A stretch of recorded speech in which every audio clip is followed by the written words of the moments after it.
Did you know that India's beloved street food chaat began as medicine in the imperial kitchens of Shah Jahan? This carefully balanced blend of ingredients was prescribed when the emperor fell ill, designed to combat the alkaline water of the Yamuna River. Within the ornate palace walls where the Taj Mahal's creator resided, royal physicians crafted what would become a culinary masterpiece. The aromatic concoction, with its perfect harmony of spices and textures, was initially reserved for royal palates alone. This intriguing beginning set the stage for a culinary revolution that spread from palace corridors to bustling street corners, transforming into the flavor explosion loved by millions today.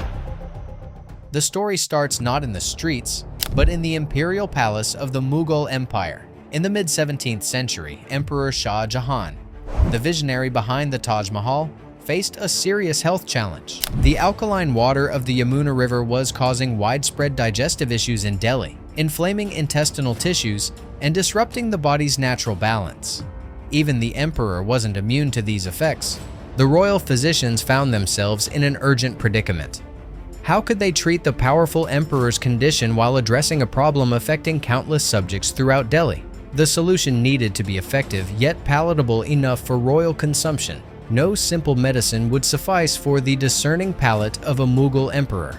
In their wisdom, the royal hakims turned to the ancient medical systems of Unani and Ayurveda. These sophisticated healing traditions, with centuries of refinement behind them, offered a unique perspective on treatment. They sought to restore balance to the body's fundamental humors through contrasting flavors and properties. Much like tuning a delicate instrument requires precise adjustments to create harmony. This holistic approach formed the theoretical foundation for what would become a culinary revolution. We must cool the heat while stimulating digestion, one physician might have explained to another. The emperor's constitution shows excess heat from the alkaline waters. The physicians meticulously studied the emperor's condition and prescribed a precise combination of ingredients, each selected for their specific medicinal benefits. Tamarind provided cooling detoxification properties. Yogurt soothed the irritated digestive tract with beneficial probiotics, and ginger activated proper digestive function. A trinity of ingredients addressing both symptoms and underlying imbalances. The imperial hakims knew that their royal patient required something more sophisticated than a bitter tonic. Here's where the true genius emerged. The imperial kitchens received the physician's prescription as a creative challenge.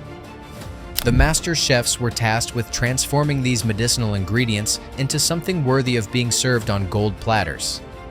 A dish that could heal while delighting the senses. How shall we preserve the medicinal properties while creating something fit for the emperor? A chef might have asked the physician. Balance is key, the hakim would have replied. The medicine must remain potent, but the experience must be pleasurable. The imperial kitchens housed the most talented culinary artists in the empire. Professionals who had dedicated their lives to perfecting the art of gastronomy. Careful experimentation, they discovered that textural contrast enhanced both the sensory experience and therapeutic effectiveness. Introduced crispy fried bread pieces that provided a delightful crunch against the softer, cooling components, stimulating the palate and enhancing the digestive process itself. The chefs balanced each element with extraordinary precision. The cooling properties of yogurt were offset by warming spices. Tangy tamarind found harmony with subtle sweetness. The result danced across all flavor profiles, sour, spicy, sweet, and savory, while delivering therapeutic benefits with each bite. What emerged from this royal health crisis was a synthesis of medicinal wisdom and culinary artistry that would eventually become known as Chaat, literally meaning to lick in Hindi. The emperor's response was enthusiastic. Not only did it alleviate his digestive distress, but it provided such pleasure that it became a regular feature in the imperial kitchens. What began as medicine had transformed into a culinary category of its own. A royal taste with common appeal couldn't remain confined to palace kitchens forever. As word of this flavorful remedy spread beyond the imperial walls, an extraordinary culinary democracy emerged where a dish created for the most powerful man in India would soon be reinvented by ordinary people with extraordinary ingenuity.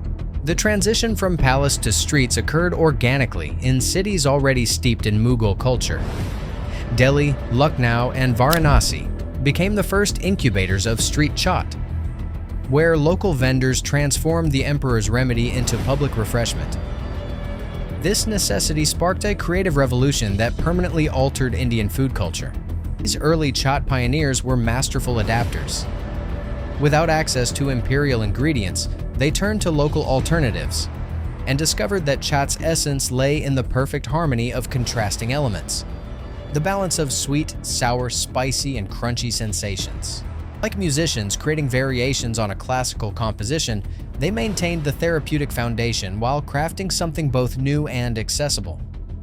Regional interpretations flourished across India's diverse landscape.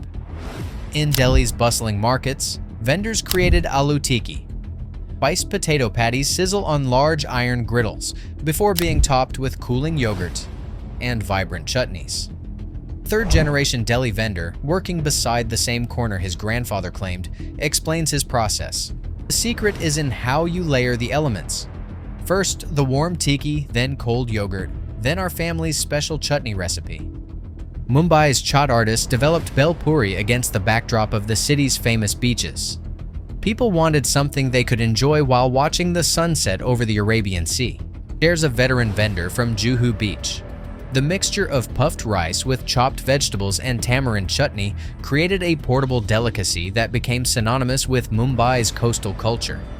Lucknow contributed its basket chaat, featuring an edible container that added another textural dimension to the experience. Each region reinterpreted the template through the lens of local tastes, yet the distinctive Chaat character remained recognizable across all variations.